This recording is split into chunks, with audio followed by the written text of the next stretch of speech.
Good afternoon, everyone, and welcome to DC Pro Bono Week. Today, we are going to be discussing the coming eviction crisis and how you can help. A couple housekeeping matters before that. If you haven't already, please let us know who's in the audience by sharing your name and your organization in the chat.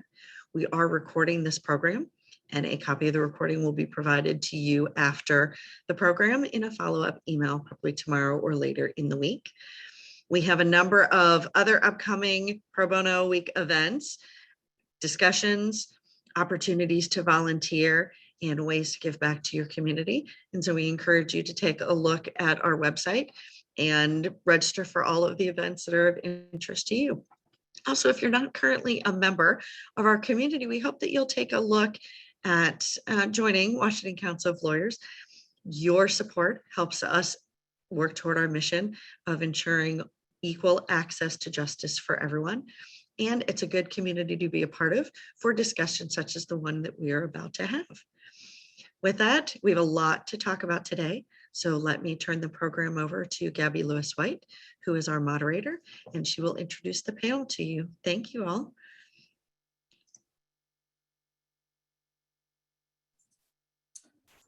Good afternoon, everyone. Thank you for joining us today for this panel. Our aim is to provide you with some valuable information on the current state of affairs in DC when it comes to eviction defense, and give you some insight on how valuable and rewarding the pro bono experience can be, and convey the tremendous need for your services at this time. I'm going to start to introduce my fellow panelists. I'll start with Beth Mellon. Beth is a supervising attorney in the Housing Law Unit and the director of the Eviction Defense Project at the Legal Aid Society of the District of Columbia, where she's worked for the last 16 years. Beth has dedicated her legal career to dismantling systemic obstacles that stand in the way of safe and affordable housing for low-income and marginalized people. She represents clients in complex affirmative and defensive landlord-tenant matters in DC Superior Court and the DC Court of Appeals. Our next panelist is John O'Connor.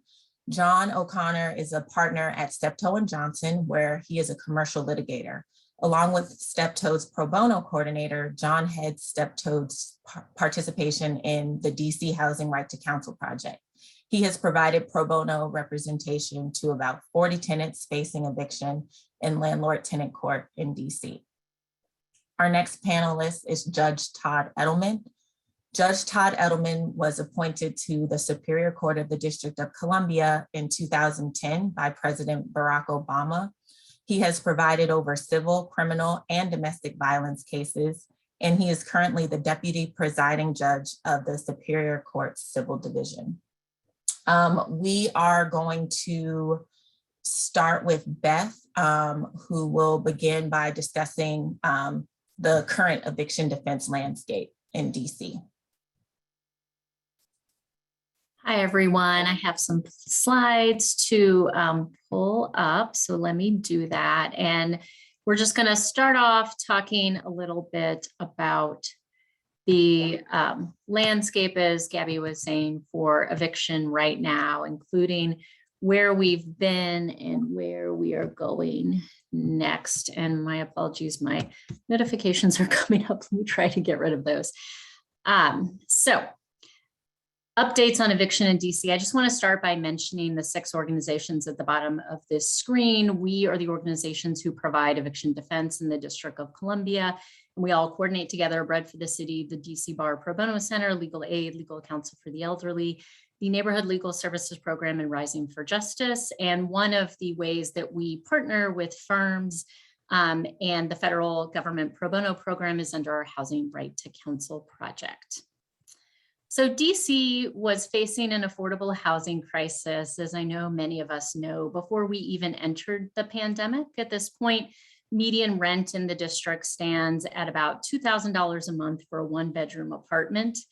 And the folks who are most at risk of eviction are our low-income neighbors. So to put this in a little perspective, for the bottom 20% of income earners in the district, they on average make less than $10,000 a year.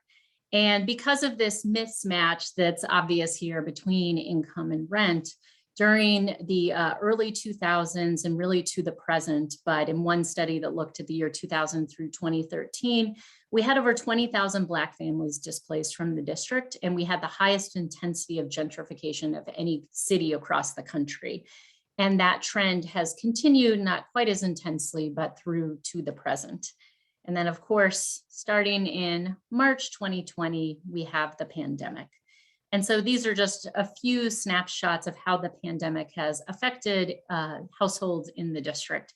We have over 40,000 households that have lost employment income. Of course, many other households have had higher expenses.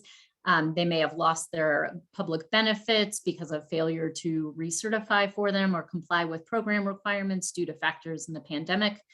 We have about 33,000 households right now, as of October, who are finding it very difficult to pay their bills. And we have 25,000 households who are behind on their rent right now. And we know that when households are struggling, especially households with limited income to pay bills, rent, but also food are things that those households just are not able to provide for their families. So we have 8,000 households right now who say they often do not have enough to eat. And there are tens of thousands more who say sometimes they don't have enough to eat. So we are here to talk about eviction today. Eviction cases in the district are filed in the landlord-tenant branch. And in that branch, the reason we have a need is because over 90% of landlords who come in and file a case have an attorney helping them to file that case and navigate the court process. But even with some historic investments in the district in ensuring that tenants have access to attorneys, we only reach about 10% of the cases. And so that mismatch is part of why we're here, is to talk about that. And we have over 30,000 eviction cases that are filed annually. There is a strong disproportionate impact in those cases on Black families in the district. And so, for example, a report released last year by Georgetown found that if you look at different census tracts and the percentage of households in that census tract that are headed by a person of color, and specifically by a Black individual, there is a line that you can draw that as the percentage of Black residents goes up, the percentage of eviction cases filed goes up, the percentage of actual evictions that take place go up. So, for example, Wards 7 and 8, which have very high percentages of Black residents in the district, are the places where many of those eviction cases are filed and many evictions are carried out. And so eviction is something that we worry about because it's devastating for families. This book by Matthew Desmond is still relevant, although several years old right now, but if you haven't read it, I highly recommend it. And one of his themes is, as it says here, without a home, everything falls apart. His thesis is actually that we often think about eviction as kind of a symptom of poverty or a sign of poverty, but eviction is actually a cause of poverty. It causes families to fall into poverty, to fall deeper into poverty. And so just to reflect on that a moment, these are some findings from research by Desmond and others he's worked with. First of all, eviction disproportionately affects families with children. It triples the risk for eviction if you hold all other factors constant if you have children in your home. Eviction also leads to future employment instability. And Desmond and others have found that, for example, in the year after a family is evicted, the adults in those families are 15 to 20% more likely to lose a job, to have hours cut because of the high stress on their household. And I'll just mention, I didn't put it here on the slide, that children in those households also disproportionately suffer consequences in school, and eviction is associated in the months and years that follow with children struggling in school and other factors. And then evicted families are actually more likely to move into housing with serious conditions, things like lack of utilities or mold or things that really will impact that family. Those families often are just pushed into worse housing. And so the next apartment that an evicted family rents, they are 25 to 35% more likely to have one or more of those serious housing conditions. And then finally, of course, the stress, the emotional impact of eviction can be devastating. And so, and this is true for adults and children. And so, for example, some studies of mothers found that mothers who were evicted recently are 3 times more likely to have depression or even risk of suicide. So that's why we're all here. Eviction also, has consequences for landlords. It's costly for landlords. It's costly for the District of Columbia government and the social services that are provided and the safety net benefits for those families who end up in this situation. So I know folks want to know where we are, and I put up this graphic. It's a little busy, but I'm going to walk through it. DC was really a leader across the country in having protections for tenants during the pandemic, and much of the eviction process was on hold.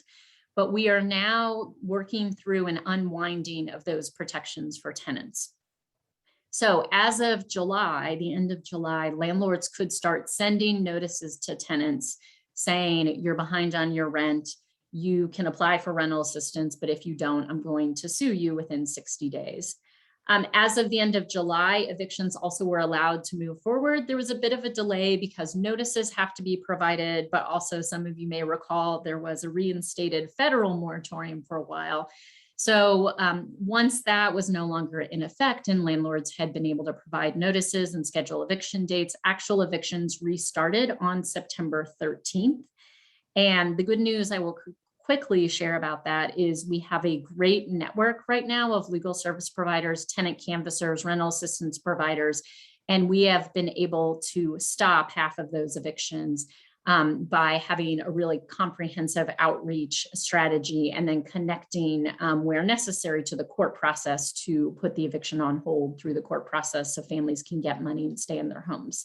So we're really excited about that and all the work we've been doing. And I think it's going to provide a great foundation for what comes next with our pro bono partners. As of the end of September, landlords were allowed to file eviction notices about things other than non-payment of rent. As of October 12th, landlords were allowed to file new eviction cases in court for non-payment of rent. We have not seen a huge jump yet, and we can speculate about that, but I think some landlords are waiting. There have been a number of changes in the law, and the court is very actively working on providing some guidance to landlords about what papers they need to file and how to comply with those new legal requirements. And then at the end of this year, for the first time since the beginning of the pandemic, landlords will be able to increase rents on tenants. And as of January 1st, they will be able to actually file other eviction cases for lease violations and other grounds for eviction in the district. So that just gives you an idea where we are. This is a graphic that we created for tenants that, tells them about their rights and how to get assistance. And then before I go, I have to mention, and Gabby will talk about this more later, just the incredible impact that pro bono attorneys can have. So you may notice somebody in this photo might look familiar. And so John and one of his attorneys at Steptoe and Johnson worked with Letitia Jones, who's pictured here, in a non-payment rent case to get the case dismissed to get repairs in the home. And then just another client who's worked with attorneys, this is this quote from her: they fought and they fought and they fought until they got a good agreement. And so much of the time, that is exactly the difference that pro bono attorneys make.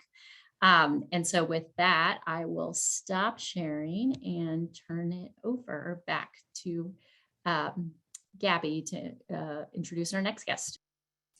Thanks so much, Beth. The next panelist will be John O'Connor, who will discuss his experience taking on eviction defense matters in DC. Thanks, Gabby.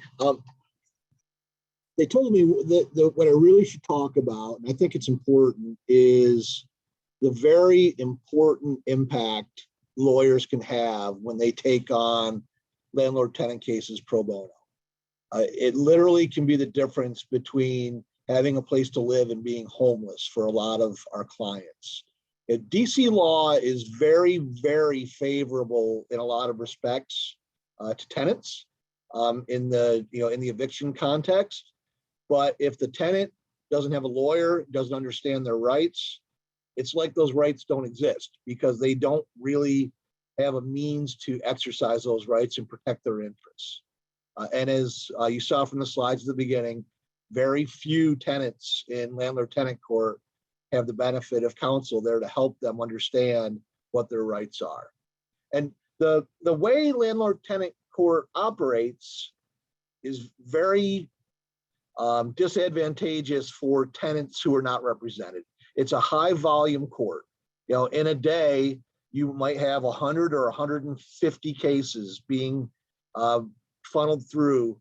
It's a little different now, but once things get back up and running, we'll be back to those numbers. And when you have that many cases and you have a single judge, sometimes a second judge, but no more than two, what you have is tenants are pressured to act quickly, both by landlord counsel, by the court, because they've only got a few minutes per case.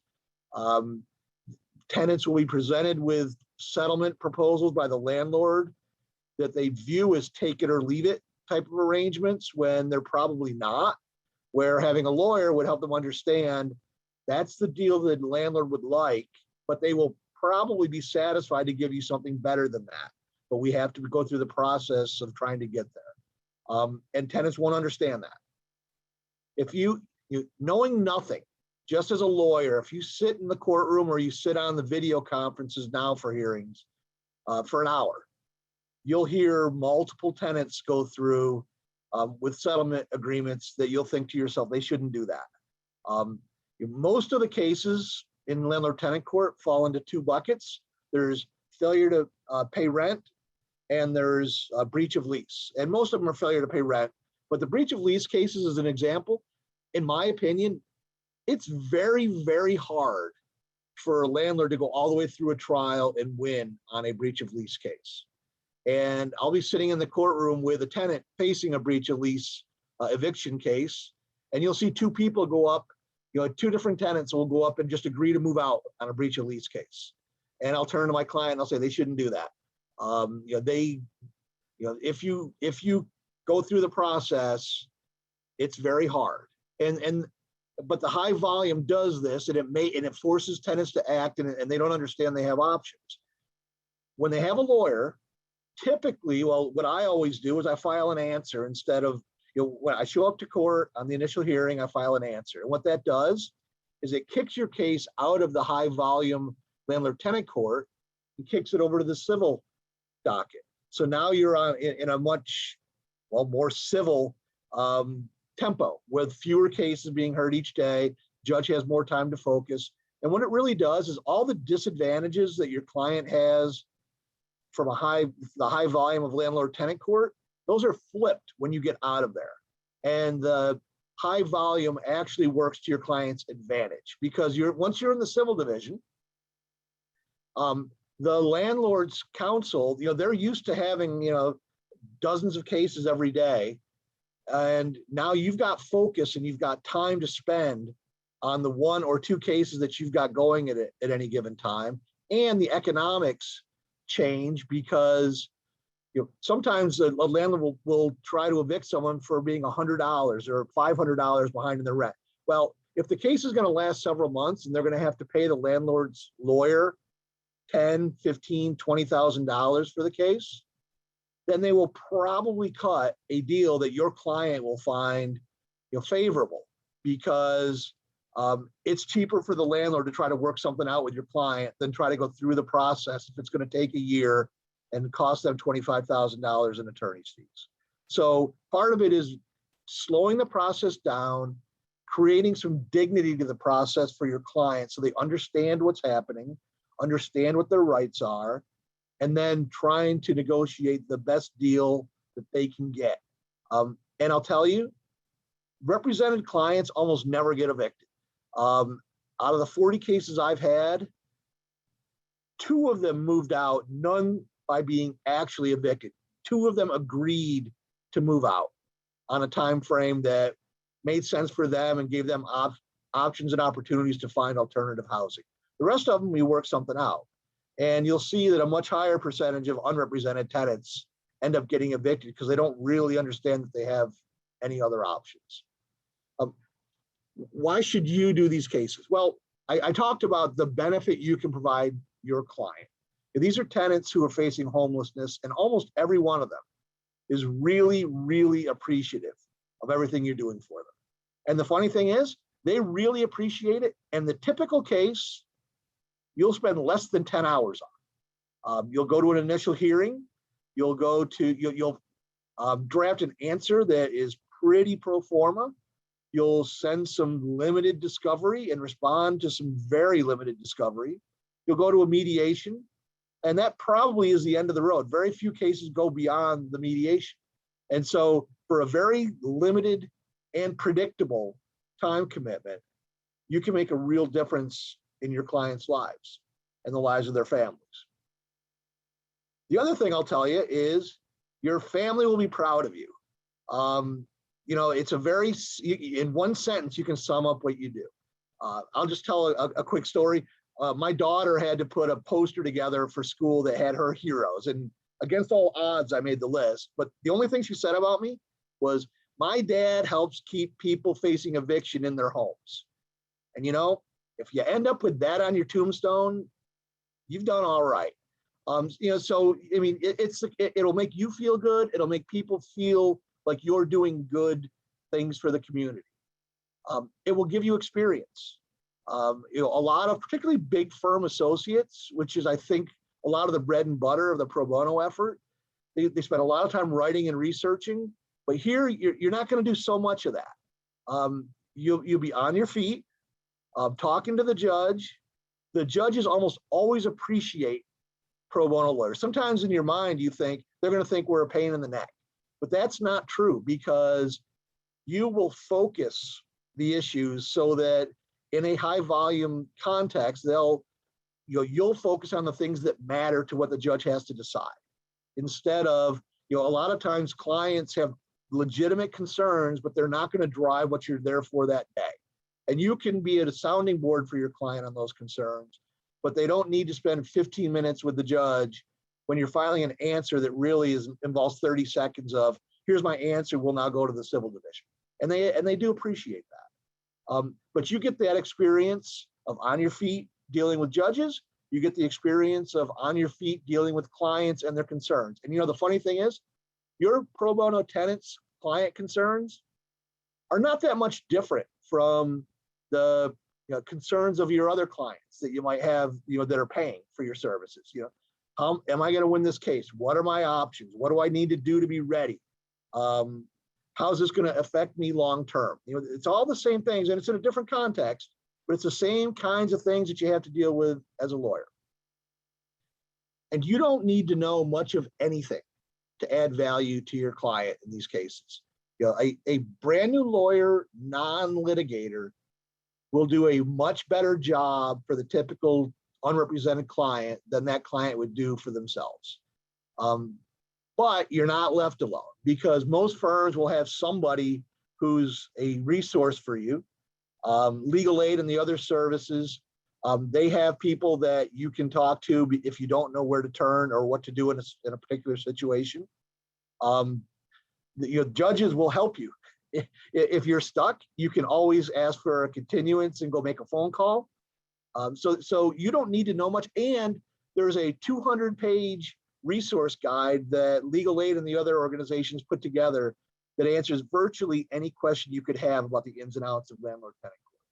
So it's a limited time commitment where you can see, real people who need real help, and you'll actually, in a short period of time, see the benefit of the help you provided, because you're going to take someone who otherwise might get evicted, and in most cases, you'll be able to figure something out so they can continue where they're living. And I'll pass it back to Gabby for the next panelist. Thanks so much, John. We're now going to turn it over to Judge Edelman to discuss the tremendous need for pro bono representation in landlord-tenant court. All right, thank you, and thank you for having me on the panel. I do want to say that while we try really hard in Superior Court, I have teenagers at home. I'm not sure what I could do that would get them to write something with that kind of pride as John got out of one of his kids. But I don't like to use the word desperate because people don't respond well to desperation in talking about our need for your help and the help of pro bono lawyers in the landlord and tenant branch. But we are very much in need of help. This was true. I would have said the same thing in February of 2020, even pre-pandemic. And as Beth's slide show, we have an incredible disparity in representation where you have 90% of the landlords being represented by attorneys and 10% of the tenants. That's actually improved dramatically in the 10 years that I've been a judge. It used to be low single digits, the number of tenants who had lawyers. If you think of it, any other branch of the court, anything else that you would hear of where you have a type of court case where you have 90% of litigants on one side with lawyers and 10% of litigants on the other side with lawyers, that's obviously a crisis in and of itself, a crisis of representation. Our Constitution provides in criminal cases that even relatively low-level criminal cases that are all important but are relatively petty, shoplifting, reckless driving, the court pays under the Constitution for those individuals to be represented. Here in these sometimes very high stakes cases where families are facing eviction, loss of a place to go, and as that book, which I highly recommend, I actually have it right here on my desk, as that book Evicted discusses really devastating consequences across the board for families, especially children who get evicted. Most of those individuals don't have a lawyer. So this was a crisis that was pretty significant in our court even before March of 2020. Our fear is that we're facing a situation where it's going to get a lot worse. And as you saw, we've had a moratorium on evictions for the last 18 months or so that is coming to a close. And we really don't know what's on the other side of it and how bad the cliff is going to be. What we can also say is that there has been, I think, $300 million or so of rental assistance pumped into the district, which has been incredibly beneficial and life-saving for a lot of people. The portal, which is called Stay DC, that people can apply for rental assistance, closes today in just a few hours. We're hopeful that there'll be more rental assistance from the federal government, from DC, and from even philanthropies, but we don't know what's on the other side of that. And so we expect, as the title of this panel reveals, that there's a potential coming eviction crisis that's even worse than what we had before, and that the need for counsel in these cases is going to be even greater. I agree with John. These are fantastic cases to get into for pro bono cases.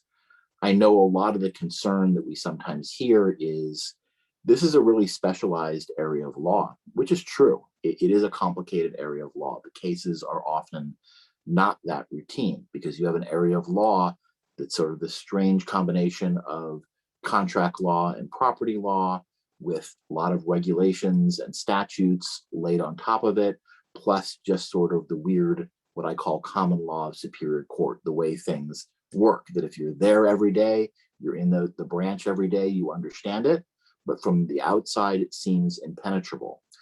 I want to echo what John said. These are cases that once you get involved in them, you can handle them and that there will be a lot of support to help you handle them. The legal services community is incredibly supportive of pro bono attorneys doing these cases, providing advice, providing resources like the handbook or manual that you just heard described. They support you. You're not going to be out there floundering in some area of law you don't understand. And my colleagues, we all are very appreciative of your help. We're all very appreciative to see usually any lawyer in the case, especially a pro bono lawyer in a case. Can I guarantee that everyone is going to be incredibly patient all the time? Of course not. We're people. But I can say in general, most of us are so appreciative of having pro bono counsel there that it's not going to be a situation where because it's your first case or your first time doing this type of case, you have to worry about the judge being upset, going off on you because you make some silly little mistake. I don't think that's a very common experience in our court. So again, when I think about this, and I think about what difference pro bono lawyers make, there's so many examples that I can think of that come to mind in the time I've been on the court that apply to landlord and tenant cases. Now, I will say, John, that some of these are cases that I think likely took the lawyer more than 10 hours of work. But I think the rewards on those cases were incredibly significant. And they really run the gamut in terms of the type of experience the lawyer has and the type of lawyering skills that are important for the result and that get developed. I can remember one case with a pro bono lawyer where the tenant had an incredible mold problem that for years had not been addressed and was only addressed when the tenant was sued for non-payment, which is actually often how it occurs, because tenants who have violations of the housing code or other problems in their house or apartment often don't know what to do to get those remedied if the landlord is not doing it. It only comes up when they're sued for non-payment, and they can assert those problems as a defense. This particular pro bono attorney spent a lot of time in that apartment, hiring inspectors and presenting to me a lot of evidence as to what had gone on that resulted not only in the tenant being able to stay in their apartment, but being able to get essentially a large rebate for the amount of time that she and her children had lived in this unit, facing a pretty serious health crisis because of the mold. Another case that I just recalled yesterday when we were getting ready for this call that involved a pro bono attorney involved something that was as complex a legal issue as you're going to find in any other public interest litigation. The tenant was being evicted because she had been arrested for having a small amount of drugs in her home. The basis of the eviction was that she had pled guilty and been convicted, I think, of possession of cocaine. However, in the intervening period, she'd successfully completed a very short period of probation because it was a very minor charge. And under a statute that allows for the expungement of records for minor drug convictions, she had completed her probation so successfully that she got both the conviction expunged and all of the police records related to that conviction expunged. And so then we had a pending case with a complicated issue of first impression, which is, can the landlord move forward in reliance on any of the information that the landlord received regarding this expunged conviction? Is there something about the expungement statute that prevents the landlord from relying on documents produced by that prosecution and arrest that prevents them from relying on that conduct at all? It was a case that I actually wound up getting amicus briefs from legal aid, from the U.S. Attorney's Office, the Office of the Attorney General, and other sources, but it really was driven by the pro bono lawyer who was directly representing the defendant, and that wound up with a result where she won and was able to stay in her home, despite the fact that she had, if you look at the complaint at first blush, an open and shut case. She had drugs in her home. It was automatically a violation of her lease and of some laws that would require her eviction. And she wound up being able to stay because this lawyer put the time in litigating this very complicated issue. So again, I know that these are rewarding cases to work on. I know they're important cases to work on. And I know that there are cases that we all very much need you in our court working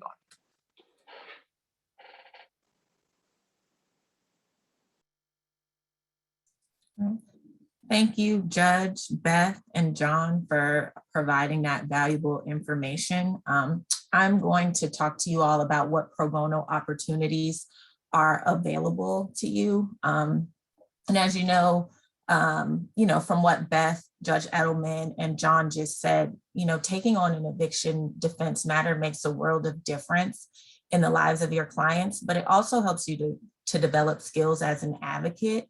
You'll have the opportunity to develop skills in counseling clients, to develop your oral and written motions practice, to develop your negotiation skills, and it'll be a valuable lesson in managing client expectations. And you'll have the opportunity to help your clients make informed decisions about their lives. And that's really empowering them.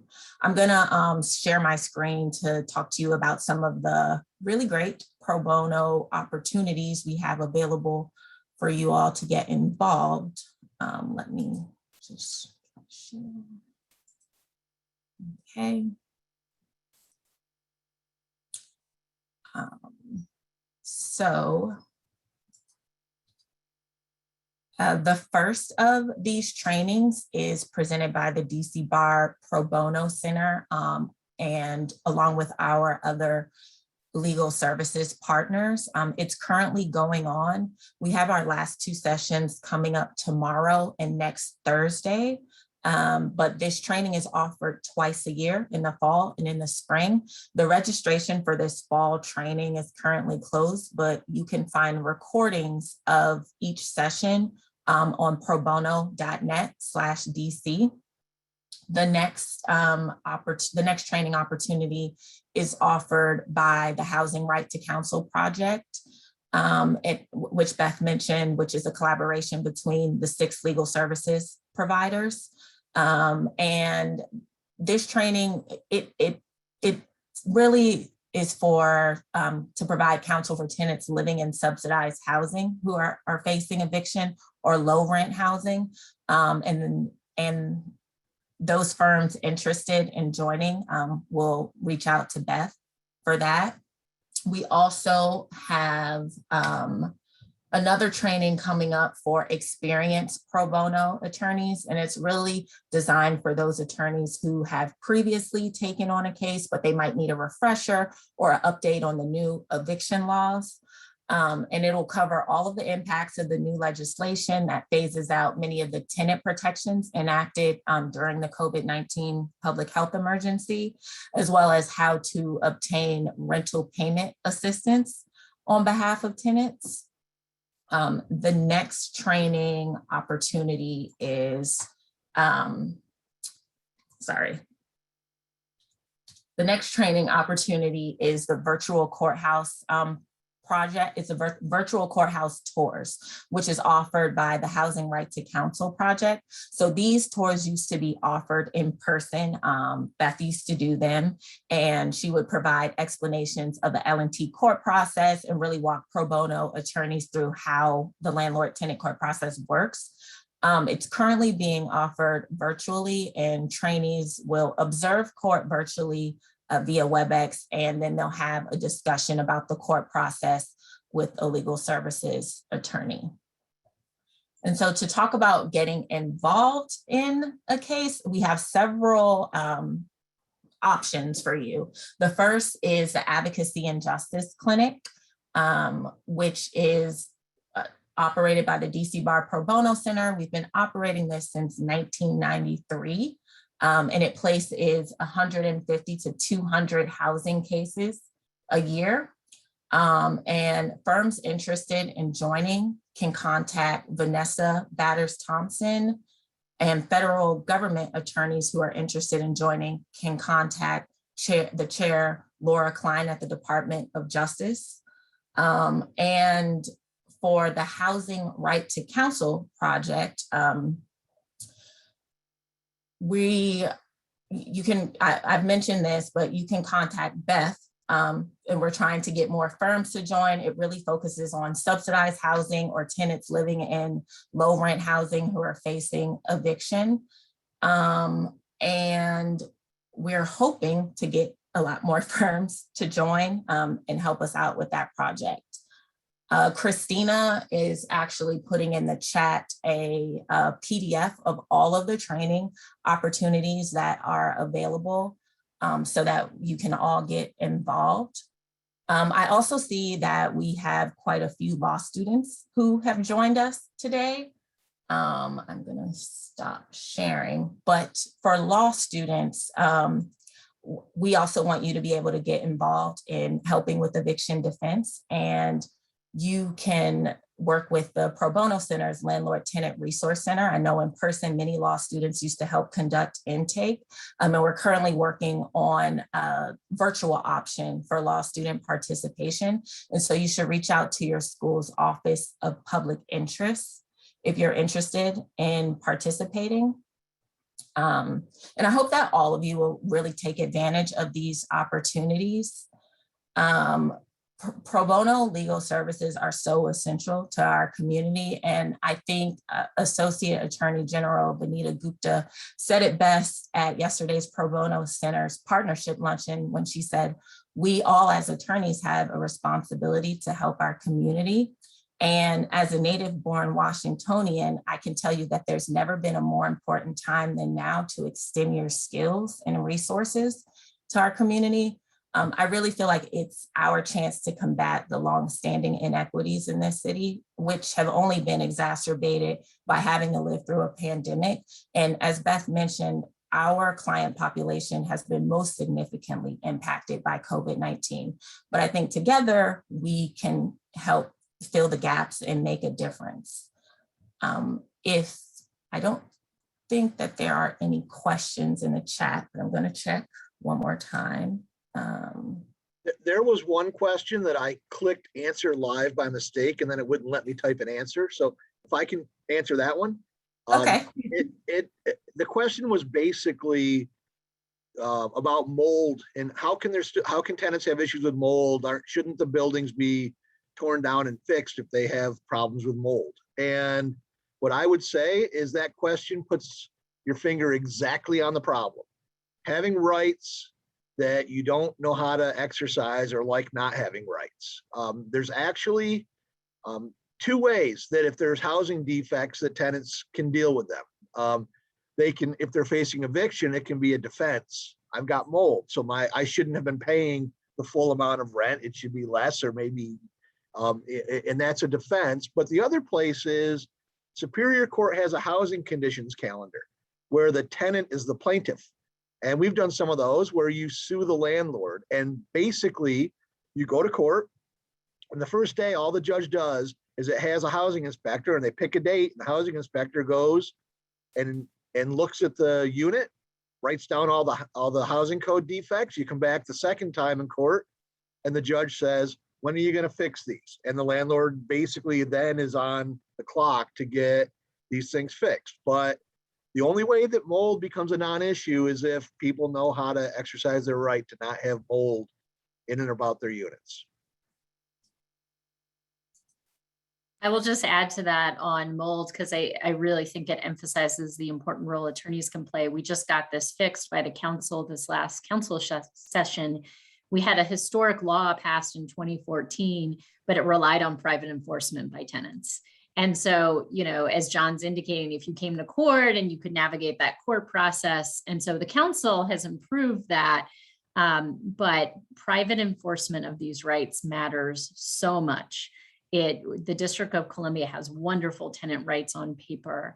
But if you, as an individual facing eviction, facing poor conditions, cannot navigate the process in the systems you need to get those rights enforced, then they don't mean much. And attorneys play such a critical role in these cases in court and making sure that that enforcement happens and that education happens, as John has articulated so well. And I guess, you know, part of it is, and this is, again, the role that you play as lawyers is, I mean, something like mold is literally invisible in some circumstances where people know that they don't feel great and their kids aren't feeling great, but they don't know to connect that to something that can be invisible in their living conditions. But even with regard to more obvious conditions that are in someone's home, you know, all the cases we get where people don't have heat or functioning heat, the cases where people don't have repeated problems with something basic in their kitchen or their bathroom. Again, they know they're living in a, you know, low income housing because they don't have the resources for anything else. I think people come to expect or have come to expect a certain low level of service from their management companies in many circumstances. And people don't know. They don't know that they can come to court. They don't know it's a defense to non-payment of rent. And that's the part of the essential role that lawyers play.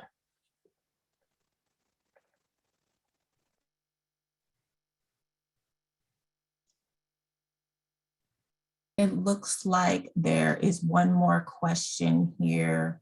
Beth, I think it would be appropriate for you. Can you please speak of the expected DC home foreclosures and assistance needed? Do you expect a crisis there and is assistance needed? We are very concerned about that. Legal aid, legal counsel for the elderly, and other providers also have homeowner practices. And right now, foreclosures for owner occupied units have been put off till February by the council. There is a program, the Home Saver program, that the questioner was referencing, that will provide assistance to homeowners and is getting off the ground. But I will underline what Judge Edelman said earlier, that, you know, on the tenant side, we had over $300 million in assistance provided. That's a historic amount of rental assistance. And there are still 25,000 families right now, approximately, who are behind on their rent in the district. So we are very worried about homeowners as well. And of course, they are, I know in legal aid practice, for example, we see a lot of longtime residents, folks who have lived in the district for generations, often families, Black families, other families of color, where generational wealth is on the line with the loss of that home. And there's a huge wealth gap in the District of Columbia along race lines. White individuals and families have roughly 80 times the wealth of Black families in the district. And so, you know, those cases are very important as well. And we have concerns there as well, for sure. All right, thank you, everyone. Thank you, Beth, John, Judge Edelman, for providing all of this valuable information today. I am going to turn it back over to Christina now. And thank you, Gabby, for leading us through this fantastic conversation. As you have seen here, the eviction situation is both very simple, there needs to be a response, and very difficult because of the overwhelming numbers. And we hope that this program and others have inspired you to want to get involved. There will be a follow-up email either tomorrow or later in the week where we will include all of the information that we shared today, especially the piece about getting involved and the deadlines and timelines. Let me add my thanks to Beth, Gabby, and John for the work that you do on behalf of tenants, and Judge Edelman and your court for recognizing what the need is, for encouraging pro bono, and frankly, for supporting the pro bono lawyers that come before your court. I have heard from many that it is both a difficult process because of the types of cases, but a very easy process from the court's perspective, and we really appreciate your leadership. I hope all of you will join us for the rest of the events for Pro Bono Week. You can find all of the information on our website, and I hope you have a great day. Thanks so much for joining us.